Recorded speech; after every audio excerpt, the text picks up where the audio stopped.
We are recording. And so just a heads up. Great to have you all. Good to see you. Some familiar faces from last week, some new people. Welcome either way. If you were not here last week, but you are registered for the class, I did send out the source sheets after class, and also the recording is on YouTube, so you can find it there. But I am also happy to answer any questions. Yes, Judah, celebration. But I'm also happy to answer any questions you may have. So if you look at the source sheet from last week, or you look at the recording, but you weren't here and you have questions, I'm always happy to chat about Kashrut. Please don't hesitate to reach out and we can chat. Okay, here we are. Welcome. I am going to encourage you again. I said last week, let me know in the chat or by email if you have specific Kashrut questions that you would like answered during this class. I will attempt to answer them. A couple of you have reached out with your questions. I appreciate it. We will hopefully get a little bit to some of them today, actually. But if you have other questions that have come to you in the last week or that occurred to you today, feel free to put them in the chat or email me. Would love to try to have this class be as useful as possible. So if you have questions, let's try to get them answered. And okay, so last week we did forbidden foods, and this week we are doing forbidden mixtures. When you hear forbidden mixtures in Kashrut, what's the first thing that you think of? Just unmute yourselves. We're a small crew. Milk and cheese. meat and milk. Yeah. Exactly. Yes. Milk and meat. That is mostly what we're going to be talking about today. Also, if you weren't here last week, because it's sort of a small crew, we really were able to just have a conversation. So please don't hesitate to raise your hand or jump in so we can all just learn together. And so we're going to do the same thing we did last week. I will put the source sheet in the chat, and then I will also share my screen, and I will also send the source sheet afterwards. So many ways to get the information. I am going to put it in the chat now, and I will also say what I always say that I learned from our colleague, Rabbi Ronit Tzadok. As soon as you have these source sheets, they are as much yours as anyone else's. Don't feel like you're not an expert or anything else. You deserve to just be here just as much as anyone else. We are better for hearing your wisdom and your insights and your thoughts and questions. So please don't hesitate to share them with us. I will ask, as always, that you stay on the same page with us. Don't fast forward into other pages of the source sheet. That's even harder to enforce over Zoom because I know you'll just do whatever you want. But I'm going to say it anyway, even though I know that it's futile, but maybe you'll listen to me. Probably unlikely. And then we are going to jump in. We are really, last week, I thought we were going to do the same setup this week as last week, but we're not. So last week, we sort of stayed in the sources and then we looked at a modern case. This time, we're kind of staying in the sources the whole time, but we're going to be looking at biblical sources up through medieval and later sources. And we'll also talk about modern application of those things along the way. So it shouldn't be too boring, don't worry. But it is a lot of text that is more text than we looked at last week. That's more of our older texts. So just a heads up. Okay, we're going to jump in and see what we can learn today. So milk and meat, as a few of you said, is the first thing we think of in this context.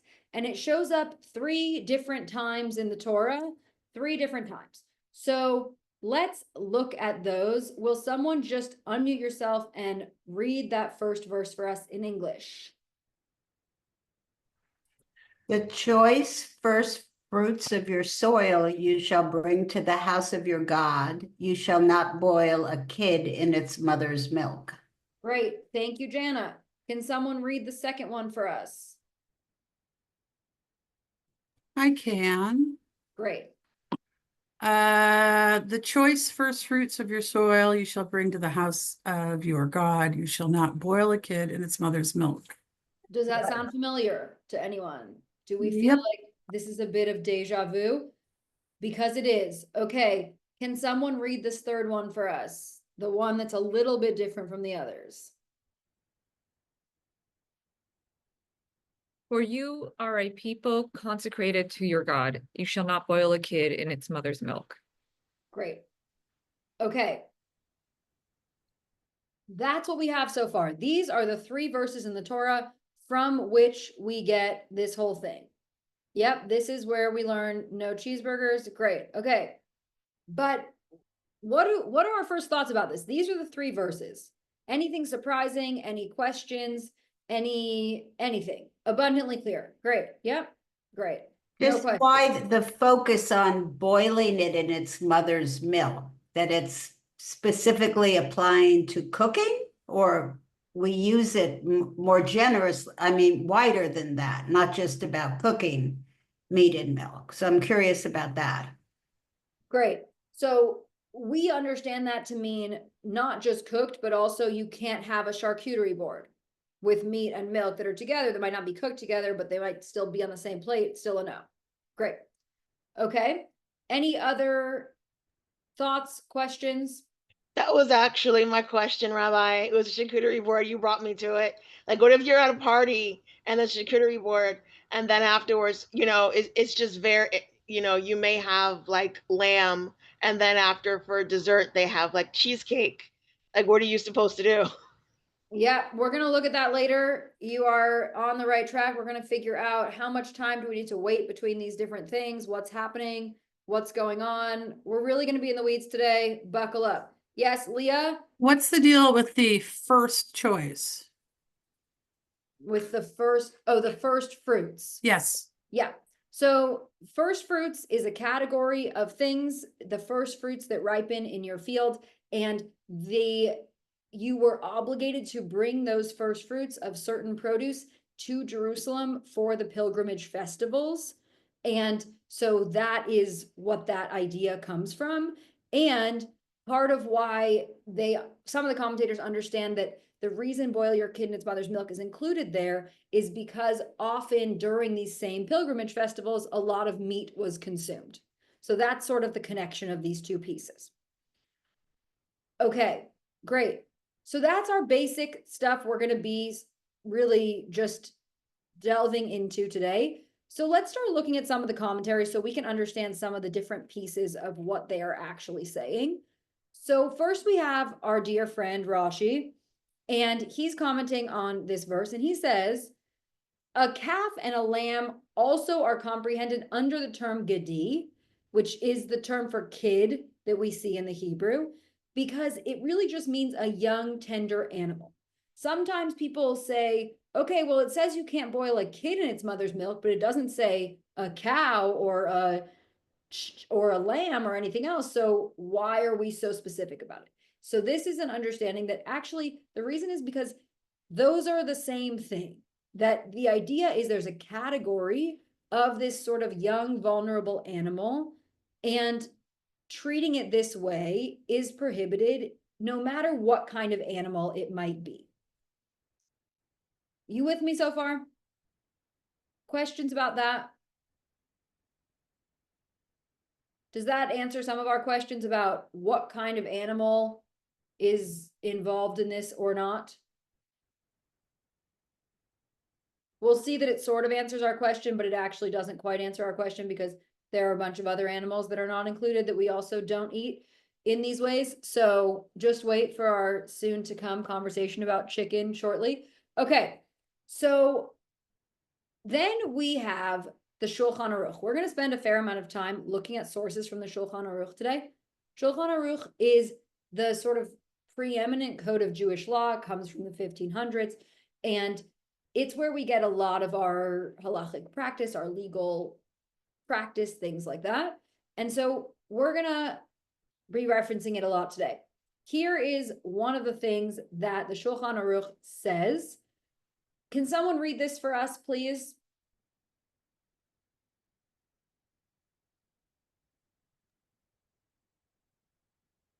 The scripture reiterates 3 times the negative precept, do not cook a kid in its mother's milk, to indicate the triple prohibition applied to the mixture of meat and milk.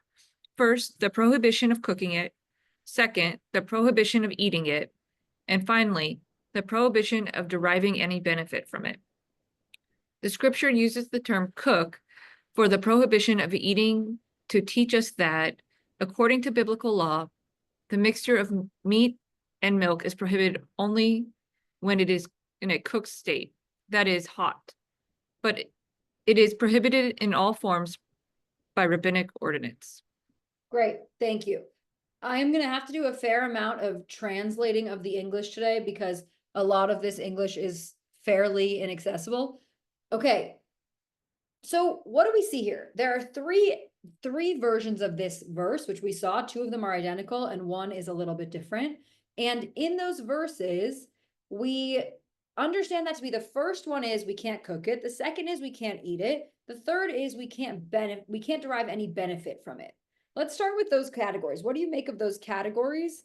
And yeah, what do you think?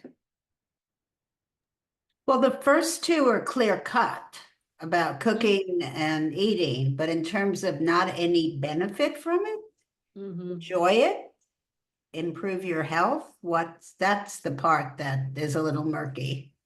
I mean, I think for me, the deriving any benefit from it is also like, don't open a restaurant that's going to sell a cheeseburger, for example, right? Like, don't make money from this thing that I'm telling you can't eat or cook. Great, love that. Yeah, Leah. Does it also imply that you can't sell young animals as far as the benefit goes? Not so much because it's about the mixture more than it is about any of the things themselves, because there is, you are allowed to eat meat, you are allowed to consume dairy, you just aren't allowed to combine them. So it's about this combination of things specifically. Okay. Let's move on to the second half of what he's saying, which goes to one of the initial questions we already raised, which is, what if it's not hot? Because if it's cooked, okay, we get that. But what about the rest? So there's a understanding in our tradition that certain things are permitted or forbidden deraita from the Torah, and some are rabbinic. So in this case, this argument, at least from the Shulchan Aruch, is that, yeah, the Torah only talks about cooked, but our sages and rabbis of many, many generations later and over much time have said it doesn't just mean that. It also means anything that is cold, anything that's not cooked, that these mixtures are forbidden no matter what. And in some ways, this might be the first time that we see what this very common rabbinic thing, which is a fence around the Torah. Will you just raise a hand either in Zoom or literally and tell me, do you know what I mean when I say a fence around the Torah? Or a fence of some sort? Anyone know what I'm talking about? No. Okay, great. Love it. So Stacy, yes, great. Okay. So when I say a fence around the Torah, the idea is that you create something that is more strict than the actual thing that you're asking, so that there is no opportunity to fall into something else. For example, the first fence around the Torah comes in the Garden of Eden, when God says you can't eat from the tree, and then the snake says you can't eat from the tree or touch the tree. So where did the touch the tree come from? Touch the tree is not actually what God said, but maybe touch the tree was a fence so that if you didn't touch the tree, then you definitely would not eat from the tree. Does that make sense so far? Okay, great. So here we have this first fence, you might say, because initially we only have don't eat this stuff, don't cook this stuff. And now we see, no, all of any form is prohibited.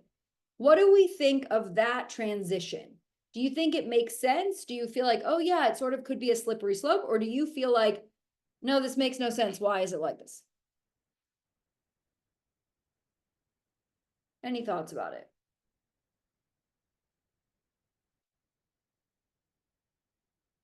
No one has very many thoughts today. I mean, if I put Everyone's still myself in the place of the rabbis, I would say, sure, it makes sense, right? Because if somebody, God forbid, should be near and then like, I don't know, trip and fall and eat the thing, then that's bad.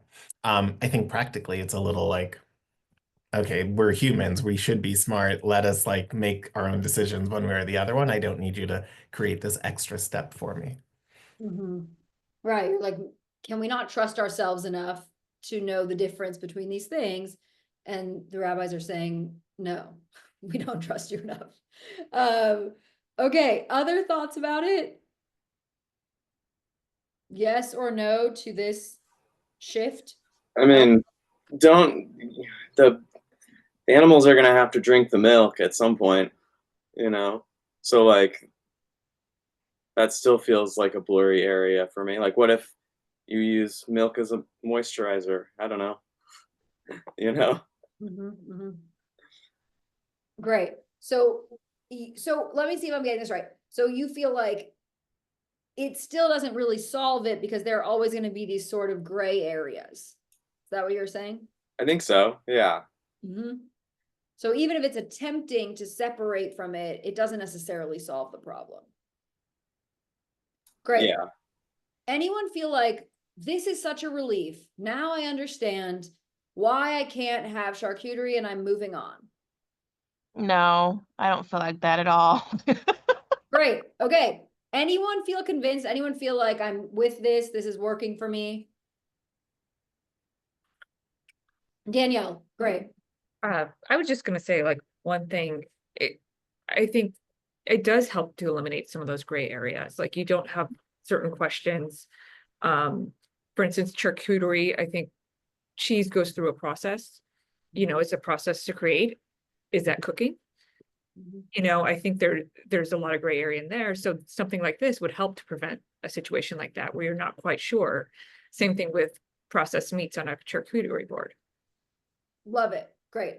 And I've chosen to skip cheese in this class this month, but don't think that that's because we don't need to be talking about cheese. We could do a whole month on the cheese problems. We're just not doing it, but thank you for bringing that up because it is important. Yeah. Jana, and then we got to move on.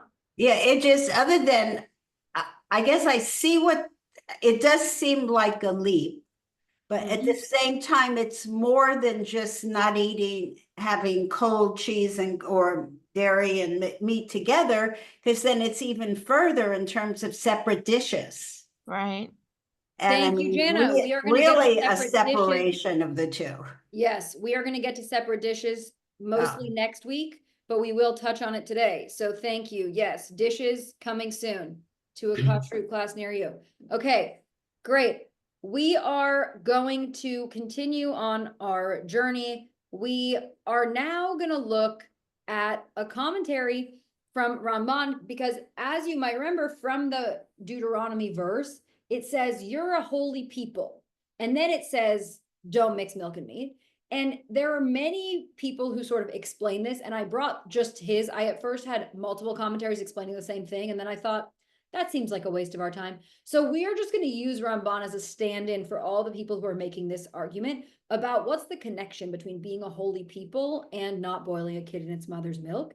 And so he says, the purport is connected with the following prohibition. You should not boil a kid in its mother's milk. Although it's not an abhorrent food, which is sort of what I mentioned before, it's not that it's not one of the forbidden mammals or birds or fish that we looked at last week. This, because both milk and meat and milk are permitted separately, but it's prohibited because we are supposed to be holy in choice of foods, or because we ourselves are holy, which means we can't become a cruel people that is not compassionate by milking the mother and extracting its milk to boil its kid. So the holiness is about how are we behaving vis-a-vis these animals. And then, although any meat cooked in milk is included in this prohibition, even though it's not its own mother's milk, but it's because any nursing animal could be mother and any suckling offspring is called kid, like we saw earlier with Gadi being also calf or lamb. And if they are together in this process of cooking, there's an element of cruelty in any of these cases, whether it's technically its own mother's milk or not. Was this typical for how they cooked years ago, that it was brought up? I mean, it seems far-fetched to combine the mother's milk and cooking the meat, but is that what they did many years ago? That it had to be mentioned? it definitely came from a need of it being mentioned. I don't know exactly how common it was, but it certainly was something that would have been a natural thing for people to do. And also, I think this also helps with the question that I have heard over the years of, okay, but what if I had a cheeseburger, but the cheese was goat cheese? So the milk was actually not from the cow. So is that different from boiling the kid in its mother's milk? The answer we get here is no, it's not, because it's about these categories, a category of a young, sort of vulnerable animal and the milk of a mother, whether or not it was the same species of animal. What do we think of this clarification? We're going to be doing a lot of sort of sifting through clarifications today. What do we think of this one? Well, don't we also make it not even about it being a young animal? It's also about any age of an animal, right? Yeah, so I think this sort of again comes from maybe this fence idea, right? Because it says kid, but we understand that to mean animal eventually. We don't just say, oh, if it were an older animal in its mother's milk, then we're good. So you're right, it's not just about that. It's not just about stage of life. It becomes just any animal should not be cooked in the milk of any other animal. Great. Judah, will you say more either in the chat or with your voice about what you are saying in the chat? Yeah, guess this is like what I thought it, like this is what I thought it was like coming into this class. And I was like, oh, it was always just struck me as like, yeah, that's duh. Immoral people shouldn't do that. It's so beautiful. I don't know. Like I have nothing profound to say. I just like thought this was the clear reason for this law. I think that is a profound thing to say. Great. So you feel like, oh, this actually really makes sense to me. Our obligation is to be moral in the world. And one of those ways is to not do this thing that could be seen as really taking advantage of these animals. Yeah. Great. Love it. Other thoughts about it? So I have thoughts, but they're kind of random. And so Okay. I hear what you're saying. We should be moral in the world. We should not cook a kid in its mother's milk. But then I'm thinking, like, I used to work in Hollywood and I saw so much immorality by the people who ran Hollywood. It was like, what if I didn't see them mix meat and milk, I wouldn't be, it's kind of like the way they run their lives and treat people, forget like the way they treated animals, but the way they treated people, it was very inhumane. So I'm thinking, okay, so we don't eat a cheeseburger, but we we maneuver people out of their money, and we don't practice just business, and we don't treat human beings as kind as we treat animals.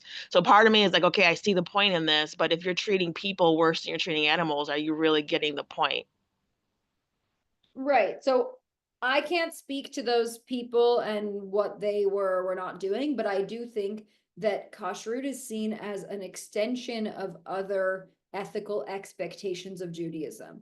Meaning, if you are someone who is taking your Judaism seriously in those ways, that you would extend the same kind of morality and ethics and treatment to people as you would to animals, which would then lend itself to kashrut. So kashrut is not a replacement for behaving well in the world. It's not, you keep kosher so that you can treat people badly. It's, you keep kosher in addition to treating people well, because all of it is aligned with thinking of yourself as a holy, sacred person in the world who honors the holiness and sacredness of other beings, both human and animal.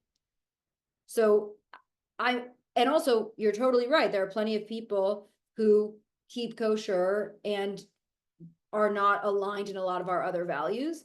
And there are plenty of people who treat people badly and also don't keep kosher. So, it just, the world takes all kinds. Okay, any last thoughts about this? Okay, so let's start to think about the even more practical applications of all of this and what is happening with a lot more fences. So we're about to dive into some more fences. Any last thoughts about this section before we get more into the specifics even more?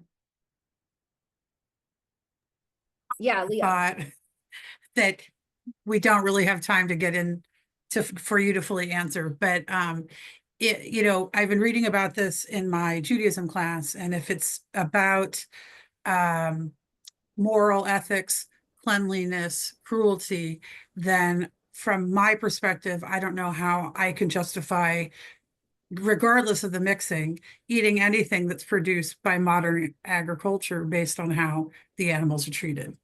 So that's not a question, that's just sort of how I'm feeling about it. Right.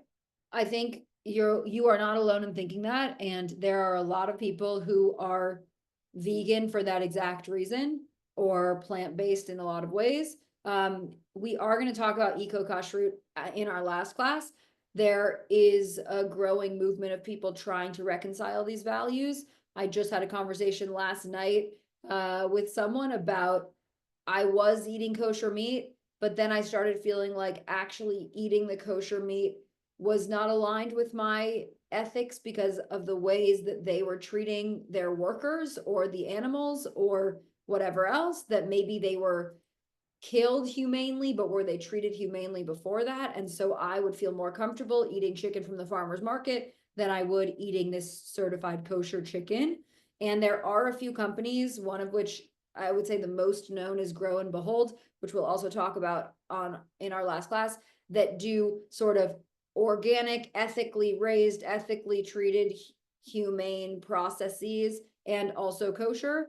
The thing is, at least currently, that a lot of those meat options are very expensive and really not accessible to a lot of people, because kosher meat in and of itself is already pretty expensive. So then if you add the sort of organic, ethical levels of it, it becomes even harder to access for a lot of people. So that brings up more questions about how do we make it more accessible potentially.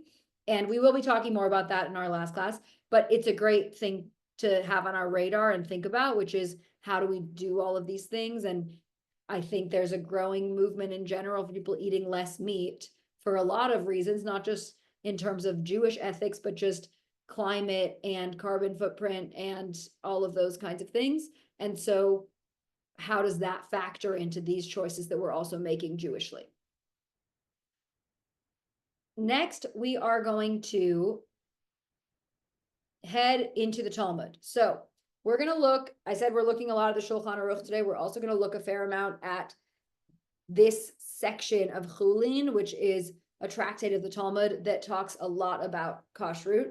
And here's the first thing that we're going to look at, which is if you permit someone to place the meat of birds and cheese on the same table, some might come to place the meat of domesticated animals and cheese on a single table and eat this meat cooked in milk, thereby transgressing a prohibition by Torah law. Also, this is a classic example where the Aramaic is 12 words and the English is 100 words.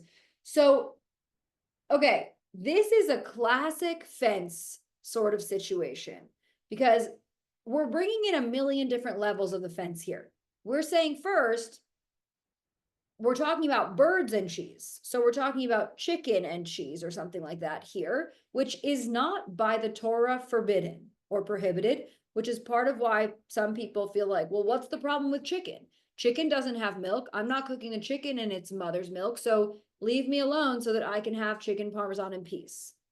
So what it's saying is, but if you have meat of chicken and cheese on the same table, then someone might think, oh, it's fine to have beef and cheese on the same table.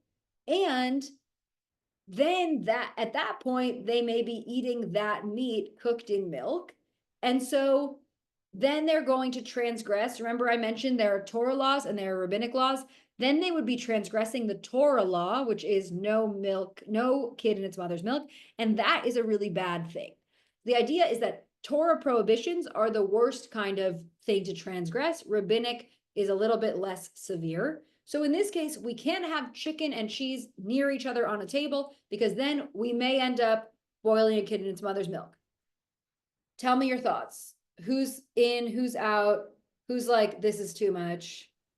I mean, it Moving goes on. back to my comment earlier about just trust us. We know the difference between one and the other, right? Like this is essentially saying, well, you might not understand the difference, or for whatever reason, you'll then be like, well, if birds and cheese are on the table, then therefore beef and cheese are on the table, and that's totally fine. But it's like, no, we know the difference between a bird and a cow or a goat, or fill in the other blank. So like, trust me. Mhm. I mean, to counter that a little bit, I understand like we're intelligent people and we want to be trusted, but not everybody thinks the same way. And I think a good example would be a child. When I grew up, I didn't know that meat didn't include chicken or turkey, it was meat. And so I learned that as I got older, and I think there's a lot of children out there who may not know the distinction. So that might be, you have to think about other people in our society. Yeah, I think also you could argue it's an animal. So what, an animal and milk seems like part of the problem.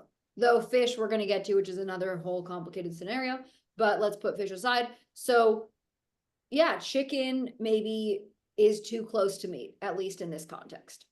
So I forgot what the guy's name was, but he defined meat as like the mammal, right? Didn't he go off and say that the kid was considered like a mammal, so mammal shouldn't be mixed with dairy.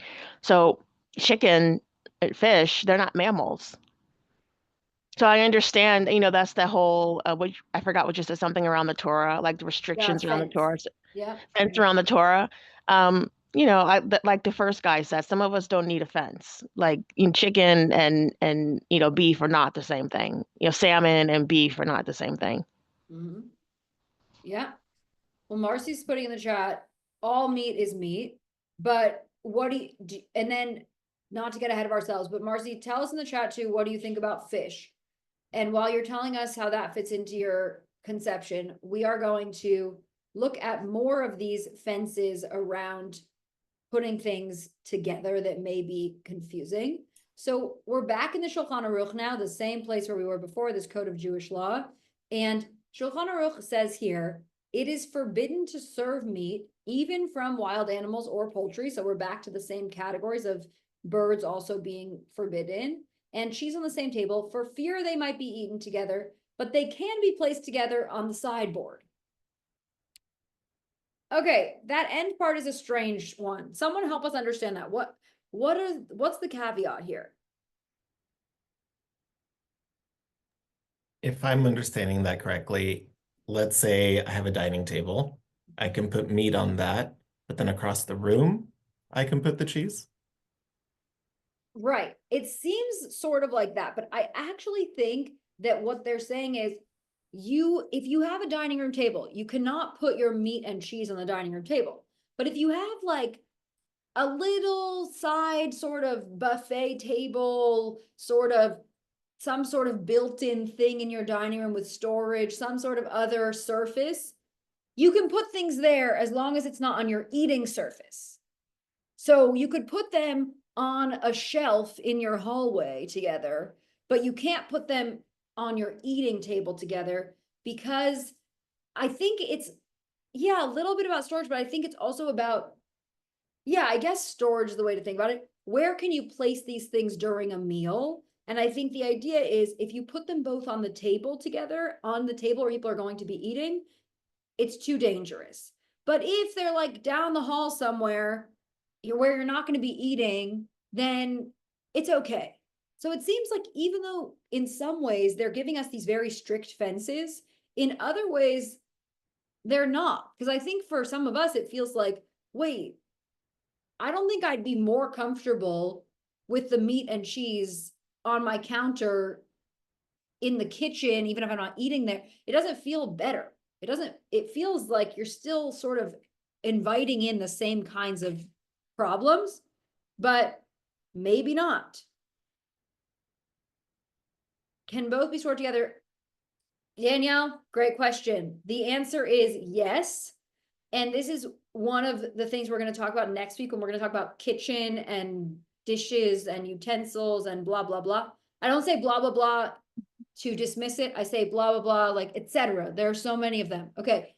So yes, this goes back sort of to the idea of cooked versus not and all of that, that cold and stored separately in the same refrigerator is fine. Okay. But at least in this way, some people do have a separate refrigerator for milk and meat, but you do not need to have that. Some people do keep separate shelves. You actually don't even need that if they are sealed and separate, but it can be very strange to go into a house that you know is like a very kosher house and you see like meat and cheese in the same refrigerator and you're like, are we okay? But it is fine. Okay, so now we are gonna move along to. Well, I just have one question first. Yeah, please. Yeah. I learned once that the whole chicken thing was just because like there was a time in Jewish history where we didn't live with cows and they wanted to like uphold the mitzvah, so they applied it to is that just not true? Wait, what? Say that I again. learned I learned once that the no chicken and dairy thing was because there was a time in Jewish history where like they just didn't live with cows and they were like, oh, let's uphold the mitzvah and apply it to chickens. Oh, you're saying it wasn't relevant because we weren't encountering cows, so they were like, we still need a mitzvah, here's a chicken. Yeah, is that just not true? That's new to me, but there are a lot of things I don't know, so could be. Has anyone else heard that before? No one else here has heard that before, Judah, and we are the experts, so we're gonna say no, but keep us Sweet. posted. Thank you. Investigate and report back. Marcy? Yeah, I'm the expert here. To your question about meat, so I wrote anything that comes from a sentient being. So whether it's fish, fowl, cow, pig, grasshopper, locust, I learned last week we can eat locust. If it lived and it had to be killed, then in my book, it's meat. Okay, great. Well, then I'll be very curious to hear what you think about fish when we get to it in like 10 minutes. It's meat. Okay. Well, I know you're saying that, but I'm curious what you'll say about what the tradition says. Elliot, did you have a question? And then we got to keep going. Yeah, sorry. So these two passages are about serving the food. So that's like you can't put it together on a table, but if there is food already, if they're already together on a table, can you eat from that table if they're next to or near each other? Great question. The answer to that, or I'll give you my answer, is I think in our world, it just depends on the person, but I think you could make an argument for yes. If you go to someone's house and they don't keep kosher and they have milk and meat on the same table, but in separate bowls or whatever else, you could eat just the dairy and that would be okay. I'm sure some people would say, no, you really shouldn't. But I think sometimes a lot of us live in multiple worlds and we end up in situations where we wouldn't have served that food at our house in that way. And we're not going to not eat anything if there is vegetarian stuff that we could eat, which in some ways is sort of how it is as a vegetarian going somewhere where there's also meat and you just eat the stuff you can eat. So I would say, I think there's an argument to be made that it's okay if you show up in that kind of environment and that's just what happens. Okay, let's keep going. We're in the Mishnah Torah, which is some of Rambam's understanding of what's happening. And this is another explanation. So too, the meat of beast or bird cooked with the milk of beasts or cattle is biblically not prohibited, as we established. That's not actually in the biblical prohibition, but it is prohibited on rabbinic grounds, as we discussed, so that people may not reach out beyond what is permitted and transgress the biblical prohibition by eating the meat of a clean animal with the milk of a clean animal, since the literal meaning of the verse is restricted to a kid in its mother's milk only. For this reason, the sages have prohibited all meat with milk. So this sort of sums up everything that we've talked about so far. And this is the summed up argument, which is that we really also, I think I skipped one of the lines, which is also that you can cook it and derive benefit from it in the Torah, but rabbinically we say that we cannot. And this again feels like it's just sort of a summary of all of the fences that we've seen so far. That it just is like, no, but we don't do this just in case. And we don't do this because just in case. And so that's the way that we sort of keep ourselves as much committed to this specific prohibition as possible by making it wider and wider. So not much new has come from Rambam in this moment, but that's his understanding of what's happening. And we are about to move now into, okay, so then how long do I have to wait between milk and meat? Because the understanding is you can't boil a kid in its mother's milk. We now understand that to mean we can't have them not just boiled together, but we actually don't eat them together. Not a cheeseburger, not anything like that. So how do we know when it's okay to eat it again? Like you eat meat and then 10 minutes later, 3 years later, what's the differentiation? And we're going to start looking at the sources. Before we get into that, will you just put in the chat or just raise your hand or yell out? What have you heard about people waiting between meat and milk? How much time? What have you heard? Would love to know what you already know, and then we're going to look at where it comes from. I can jump think- in. Whoops. I was gonna say 6 hours. I just heard that from some random YouTuber who was preparing for something. Great, 6 hours. Great, a But classic. less time if you had dairy and then wanted meat is much less than 6 hours, maybe only a couple of hours. 1 Great. hour. Less time for dairy to meat. Leah, you were saying something? In my Judaism class, if you have dairy, you wait 1 hour before meat. If you have meat, you wait 6 hours before you have dairy. Great. That is not actually the only option, but those are some options. In the chat, we have the Dutch only do 30 minutes. Someone says a few hours, 45 minutes, 90 minutes, 3 hours, 1 hour, 6 hours, 3 hours, or something like that. I think the or something like that is really the takeaway from the conversation we're about to have, because it's a bunch of Jews, so no one's really surprised. Okay, so we are going to do a lot of or something like that, but here's where some of it comes from. In this conversation, we're back in the Talmud in Bavli Chulin, and it's a bit of a long scenario, so I'm going to read it and we'll stop a little bit along the way. So it's a conversation between Rav Asi and Rabbi Yochanan. He says, how much time should you wait between eating meat and cheese? Rabbi Yochanan says, no time at all, which already is kind of shocking because we've sort of established that that's not acceptable. But that would be a pretty surprising response. The Gemara says, is that really true? But doesn't Rav Chisda say, if you eat meat, it's prohibited to eat cheese immediately, but if you eat cheese, it's permitted for him to eat meat without delay? Rather, Rav Asi actually asked Rabbi Yochanan a different question. How much time should you wait between eating cheese and eating meat? And in response to this is the question where Rabbi Yochanan said, no time at all. Okay, so Rav Asi says to him, how much time between meat and milk? And he says, no time at all. And then the Gemara sort of comes in to remind us, wait a second, didn't we already have this conversation? And we said, you can't just eat one milk after you've had meat. So what's going on here? And then it sort of corrects itself. No, that's not the question that he was asking. The question that he was asking was how much time between milk and meat? And the answer was no time at all. What do we think about that so far? Well, so could you take a bite of a hamburger, chew it, still have the taste of the hamburger in your mouth, then take a bite of cheese, chew it, swallow it, have it in your mouth, the taste in your mouth, alternate those so you can get that taste of the cheeseburger you carnivores so much like? So the argument here, though, is that they misunderstood the question at first, and that the consensus is you have to wait between meat and milk. So maybe you could have a bite of cheese and then a bite of a hamburger in this argument, but not the other way around. So you couldn't go back and forth, but maybe you could eat some cheese and then eat a burger. But he That's said no what- time at all for both. But then the Gemara says, no, you're misunderstanding the question. He wasn't asking him about meat to milk. He was asking him about milk to meat. And it was about milk to meat that he said no time at all. This is a classic Talmud argument. This is how it goes. It's very hard to track sometimes.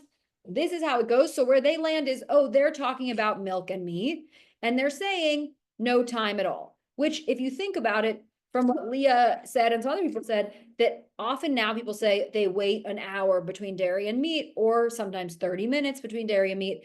But you could also see that maybe that comes from offense also, that maybe what was actually said is no time between dairy and meat. And then we said, well, no time, that's too dangerous because then we're going to start having them together. So we need some kind of separation. How do you do that separation? You need at least 30 minutes to an hour.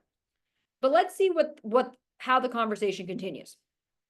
So then they say, Rav Chisda says, if you ate meat, it's prohibited to eat cheese immediately because the meat contains fatty substances that stick to your mouth and preserve the flavor of meat. But if you ate cheese, it's permitted to eat meat without delay. Then we have a new rabbi who's coming into the conversation. Rav Acha bar Yosef says to him, in the case of meat that's between the teeth, what is the halacha? Are these remnants considered meat to the extent that one may not eat cheese as long as they are in his mouth? In response, Rav Chisda read to him the following verse. While the meat was yet between their teeth, this verse indicates that even when the meat is between one's teeth, it's still considered meat, and therefore one may not partake of cheese until that meat has been removed. Well, does that answer all the questions we've ever had, everyone? Do we feel like we're good? Okay. Yes, Marcy, this is what they're doing with their time. So this is where we end up, that you don't have to wait because dairy or cheese doesn't get stuck in your mouth in the same way. And so there's no risk of contamination, as it were. But with meat, you could find meat stuck in your teeth for hours, and then you're drinking milk or you're eating cake or whatever you're doing. And then you are risking these things being connected. Yes, flossing, very important. This is the takeaway.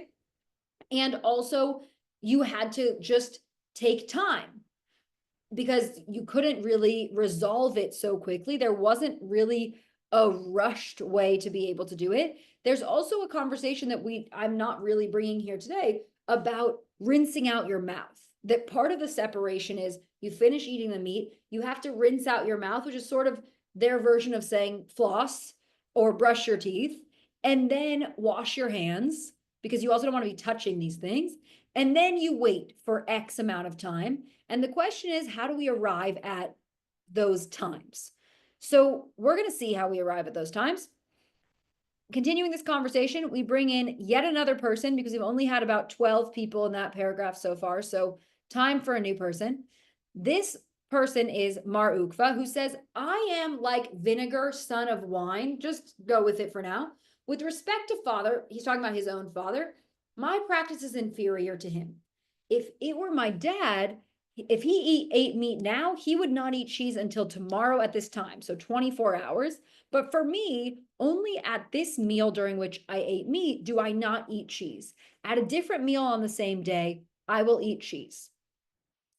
So this starts to help us understand the separation of these things. So 24 hours, I think, feels pretty stringent and extreme to most of us, but he's saying one meal to the next, which could be which is one of the ways that we understand either the 3-hour decision or the 6-hour decision. Because if you think about it, between lunch and dinner might be 6 hours or is close enough to 6 hours. So that's sort of where it comes from, is if you're not eating it at this meal to the next meal, it may be 6 hours. But if you're someone who eats breakfast and lunch, you might be eating breakfast at 9 and lunch at noon. So that doesn't really help with the 6 hours. But 6 hours does come from this conversation around waiting between meals so that milk and meat are not combined. What do you think about that?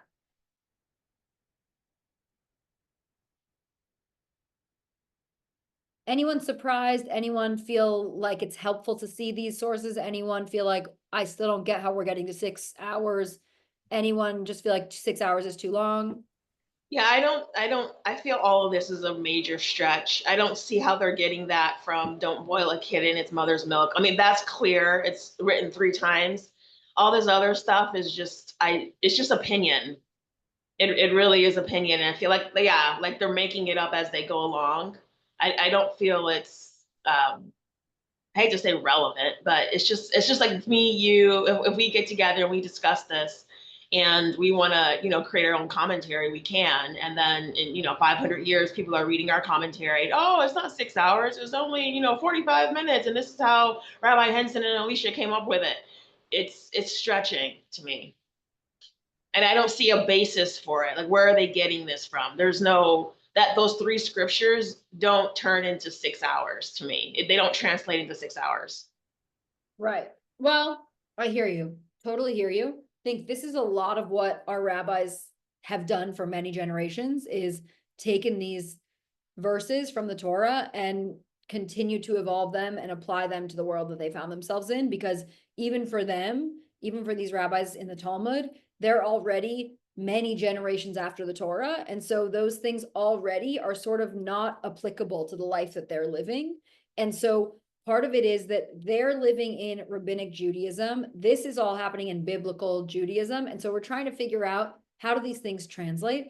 And it is a lot of taking this verse, taking this phrase, taking this word, and sort of extrapolating it into a much different, larger conversation. And it can be very crazy making, but it also is kind of amazing to watch the ways that they've taken these verses, and that has gone into the Talmud and then into, hundreds of years later, the Shulchan Aruch, this code of law that we still hold ourselves to in many ways. And it all started from these kinds of conversations. And I think it's a really interesting thing to trace these sources to understand where they come from, whether or not you agree with them. But this is how these things evolved, and this is how these things became halacha, became Jewish law, or became custom in the ways that they have, because there are different arguments about how long you do wait. And we're going to look at one more source about that waiting that comes from the Shulchan Aruch, from this code of law. And it says specifically, this is Rabbi Yosef Karo, it says specifically, one who eats meat, even of a wild animal or fowl, does not eat cheese afterward until they wait 6 hours. Even if they wait that period, if they have meat between their teeth, they have to still remove it. And one who chews food for a child has to wait. So that's interesting. We don't really, that category feels like it's sort of gone by the wayside for us. It's, yes, you could see someone chewing something for their child, but it seems sort of unlikely most of the time. Or maybe it's more likely someone would cut food for their kid now than chew it themselves, but it could go either way. Also, this, great, Danielle. Also, it could be about digestion, that milk digests a lot faster than meat. So you still have this meat in your body for a long time. Great. And also, so Rav Yosef Karo says 6 hours. And so many Sephardic Jews hold by that as halacha, by 6 hours. Also, many Orthodox Jews, Ashkenazi or Sephardi, wait 6 hours. Some people say 3 hours. A lot of people in my world do 3 hours between meat and milk. Some say 3 or 6 hours between meat and milk, but 1 hour between chicken and milk, which sort of goes back to our question about what's happening with chicken, because it seems a little bit confusing because it's not quite the same category. And so some of them say, yep, the answer is 1 hour for chicken, because it's sort of a separate thing. And then some do 6 for both.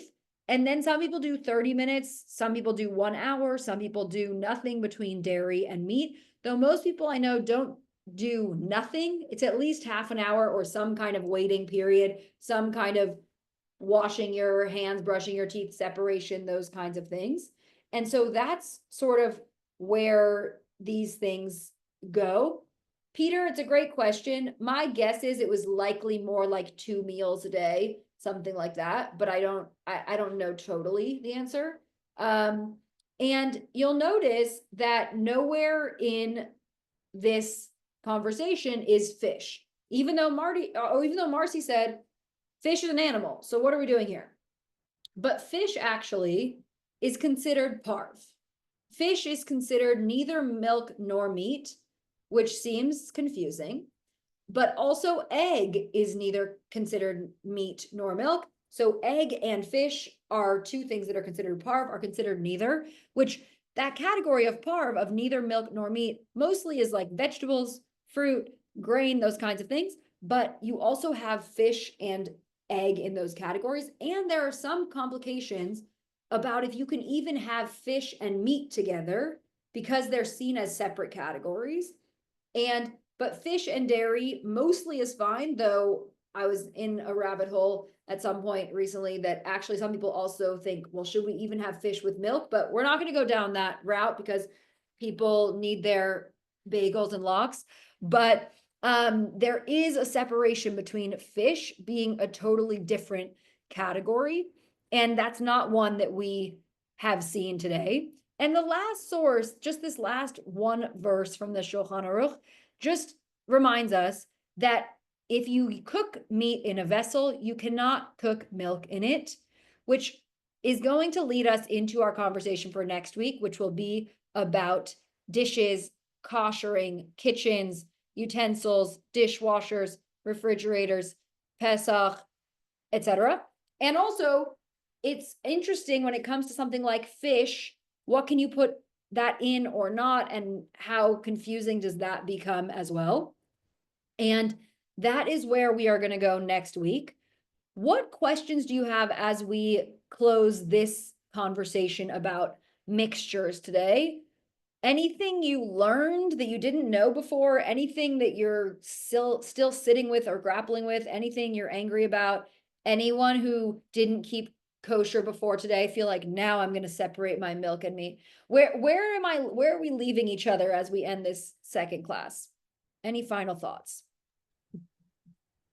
Honestly, my thought is I want to tune them out. That's like literally what I'm thinking right now.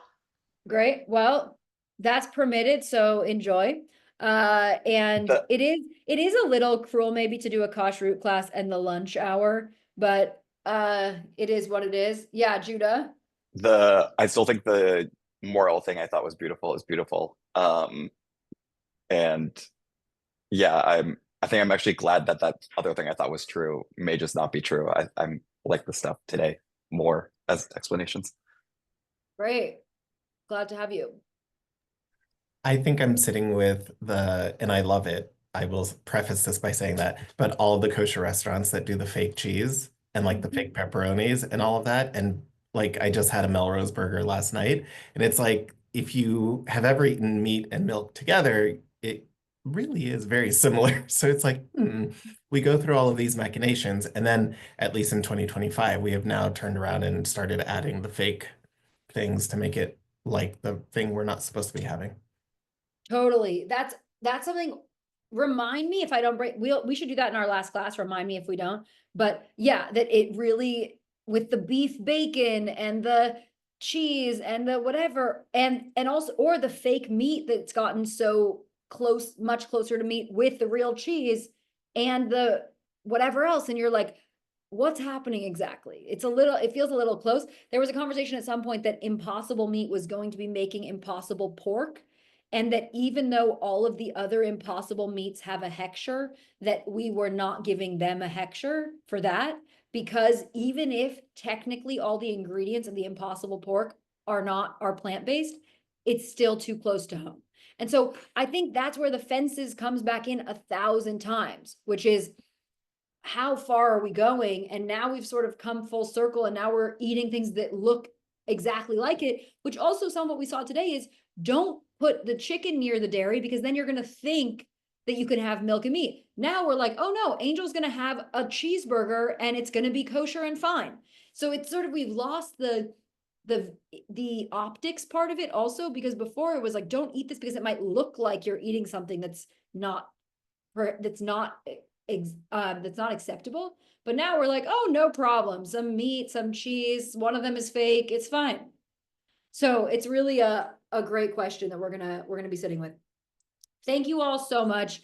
Great to learn with you as always.